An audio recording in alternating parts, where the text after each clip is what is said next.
Leyleğin aklını yolda Mama şahacı kızlar Leyleğin aklını yolda Mama şahacı kızlar Seyir gori bayrak alayım Seyir gori bayrak alayım Baba seyirci kızlar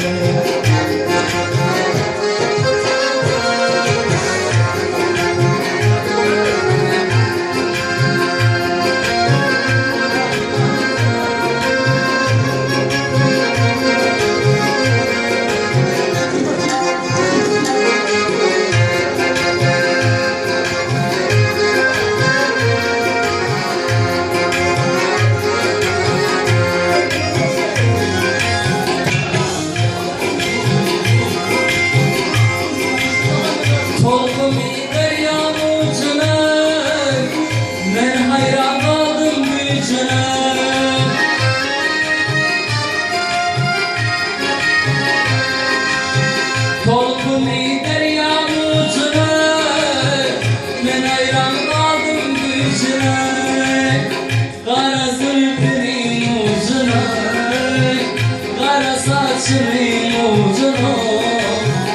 Ölüp hafızdan kızlarım Neyleyin aklını yavrum Tomaşağa çıkınızlar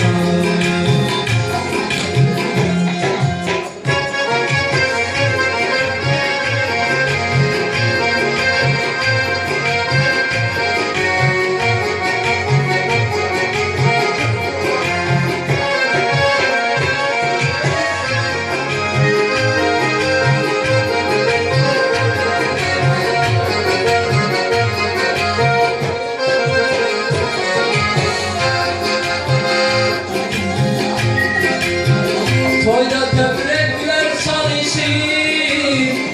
Dostu boyda var sarışır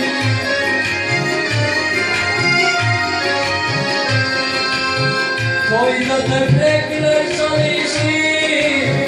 Dostu boyda var sarışır Duşlara tenle gülüşür Duşlara tenle gülüşür Canım odaya kızlar Leyleğin aklını yaldır Bana seyler çıkan kızlar Seyir gori bayrak aldı Seyir gori bayrak aldı Komaşarlar çıkan kızlar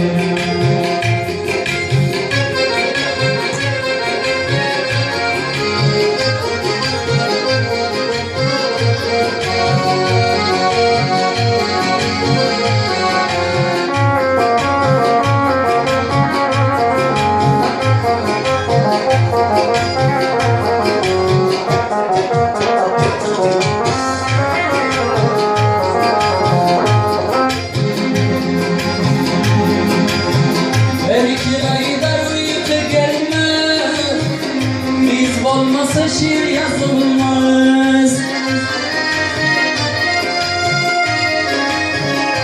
Haydar uyudu gelme Biz olmasa şiir yazılmaz Süydün kaymağı bozulmaz Süydün kaymağı bozulmaz Asla bozulmazsınız